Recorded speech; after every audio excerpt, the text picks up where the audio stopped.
佢係平時媽妹嚟喎，而家打晒交咁，係咪鬧交嚟？我就話會唔會因為鐘巧玲就嚟見波，所以喺 Madam 面前搶下分咧？嗬，阿 Sir，你覺得佢哋邊個啱啊？多事啦。 Yes sir。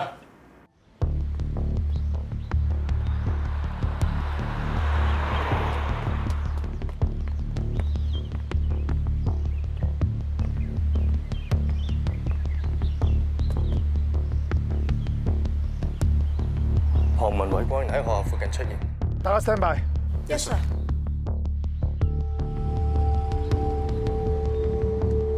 龐文偉之前喺學校施工嗰陣，成日都約周文哲一齊食飯。不過根據調查，自從月天工程投到操場嘅工程，佢兩個就一直冇見過面。今次約食飯，好可能係同另一單禮堂擴建嘅招標工程有關。要點啊？ 2份常餐，2杯都係熱奶茶。2份常餐嘅 ，OK。唔好意思啊，學校有嘢忙。而家咩情況？未有料到，不過好彩嘅話，可能會人手並。波仔要咩啊？陣間先啦，唔該。後邊好多人等緊啊！蛋治凍檸茶2份。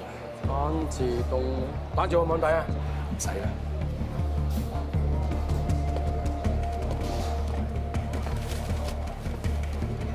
羅賓，咩情況？俾人 block 住咗，乜都睇唔到。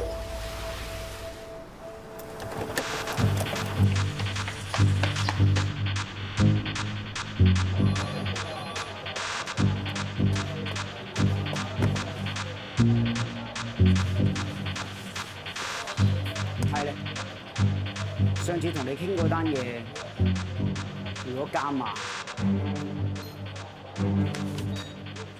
你點睇？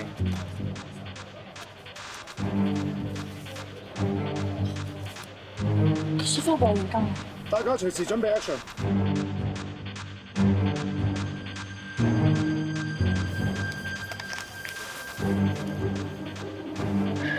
不過佢冇收到啲錢。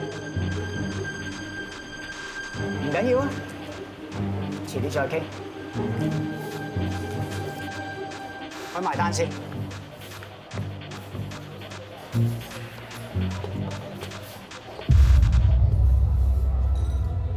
誒，咁啱嘅？你唔聽我啊？上次操場你搞到 Miss 食咖啡嘅咧？啊，係。不過呢件事咧，你唔需要放喺心度，因為個 Miss 平時份人係好 nice 嘅，咁啱嗰日心情好啫。好，下次再講，拜拜。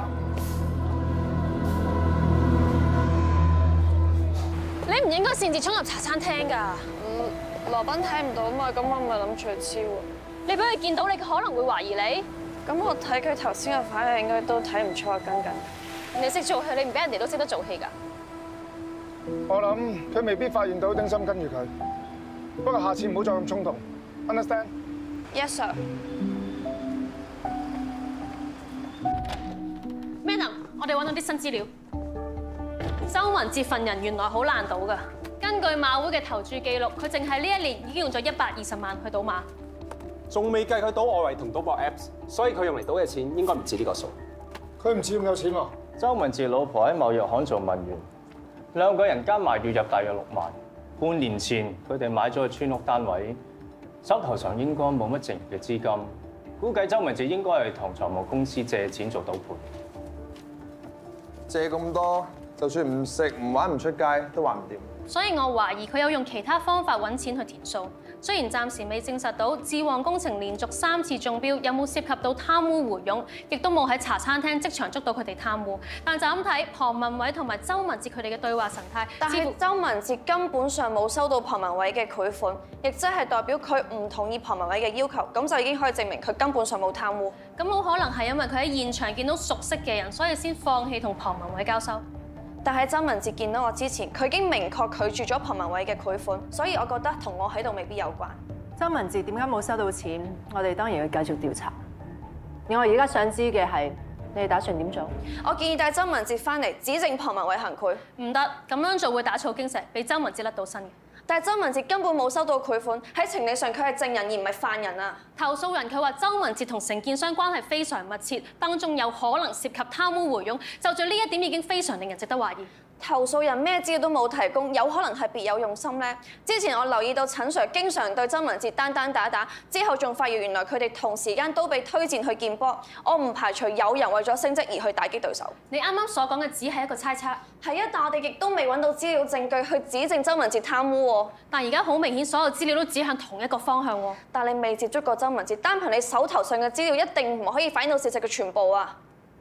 既然你哋兩個都係估下，咁就要更深入嘅調查。丁森，你同阿南去請校長翻嚟睇下有冇更多資料提供。鐘巧玲，你同羅賓睇下佢身邊嘅人有冇其他舉動。Yes, madam。羅賓，幫我查下，啱啱周文哲打出去個電話係打俾邊個？係龐文偉。Yes。Sorry 啊，啱老婆話我知咧，阿仔想入嗰間中學收咗佢啊，一時無應。Sorry。恭喜晒喎！入咗咩名校咁激動？唔係咩名校嚟嘅，不過學校咧有嗰啲活動教學，小朋友就冇讀得咁辛苦。不過咧都爭奔頭嘅，你睇下。恭喜晒！除咗教書之餘，亦都有帶課外活動，仲有負責收生同埋工程招標呢一類型嘅非教學工作。德群中學都係活動教學，都多人爭。周文哲負責收生。羅賓師兄，麻煩你幫我 check 下德群個收生名單有冇唔妥。唔該。個收生名單冇耐前俾人改過，有3個本來喺候補名單上嘅學生，俾人調咗入面試名單入面，仲 mark 咗被取錄。司徒 Sir， 周文哲好可能喺收生嘅程序度做手腳。咁我哋而家翻嚟先，你哋繼續循住呢個方向去查 ，OK？ Yes sir。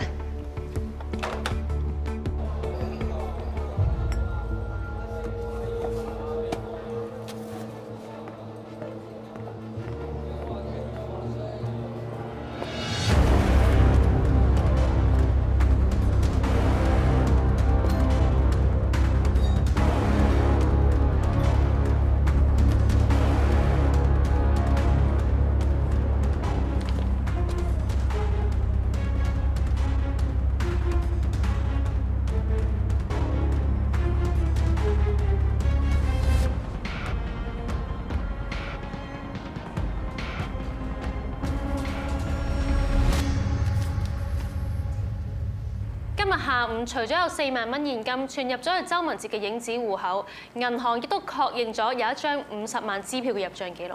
根據入數時間，可以肯定呢一堆嘅現金就係龐文偉喺快餐店用外賣紙袋暗啞底交俾周文哲嗰堆。我同羅賓亦都查到，德群中學有3名準入學嘅學生家長，俾咗中間人前後5萬蚊作為入學申請面試嘅費用。有個話自己係中間人嘅人同我講，話只係俾5萬蚊咧，我個女就可以讀到德群中學啦。我以為係不成文規定，俾咗先可以讀㗎咋。咁你認唔認得係邊個？龐文偉用佢太太丁婉儀做中間人，向其他嘅家長宣稱有特別嘅方法，幫佢哋嘅仔女考入去德群中學，然後再揾周文哲裏外合。我喺學校嘅協助之下，翻查過佢哋嘅收生記錄，證實係周文哲篡改候補收生嘅名單。所以龐文偉雖然可能冇喺工程招標試上面行賄，但係就係因為喺德群中學嘅工程識咗周文哲，然後知道周文哲佢有份參與收生嘅事，所以就向佢招手。周文哲因為爭人太多錢，啲債主都跑到去學校去問佢追數，所以佢冇辦法之下，只能夠同龐文偉一齊合謀犯案。而開影子戶口向承辦商身上盜取工程費，只係周文哲一個人做，而真正嘅月天工程負責人對呢件事係完全唔知情嘅。每次向周文哲催收工程費，佢都會以向學校申請撥款行政程序複雜為理由，而喺度拖延。調查亦都發現，有人偽冒校長嘅簽名出信俾月天工程，話學校嘅工程費用希望以分期月繳嘅形式嚟到俾錢。我哋仲查到周文哲喺早2個月前幫學校向一間新嘅實驗室用品供應商訂咗一批新嘅儀器，而佢嘅價錢係比出面嘅貴2到3成。個重點係呢間公司係用周文哲個名嚟做登記，而佢從來都冇向學校申報過呢件事。已經有足夠嘅證據，立即部署拘捕行動。Yes, madam。冇把握嘅獎。佢開咗個同月天工程同名嘅戶口，最後將學校嘅工程費入咗落去。周文哲係成件事最大嘅得益者啊！除咗佢之外，我唔相信有第2個人會整呢封偽冒信啊，司徒 Sir。唔係我哋信唔信，係個官信唔信。我哋負責調查，律政司負責檢控，大家都一條心，希望將犯人繩之於法。但有時我哋查案太過投入，未必夠客觀。律政司以客觀、專業同埋獨立嘅角度去睇證據，佢哋有呢個想法都不無道理。鐘孝玲，你應該好清楚，香港之所以有咁健全嘅法治優勢，就係因為我哋有調查、檢控同埋裁決呢個咁完善嘅監察同埋制衡機制。我知道大家為咗呢單 case 都好努力，再去揾下睇下有冇其他充足嘅證據。大家應該知道，放棄從來都唔係我哋嘅 option。Yes sir。Yes sir。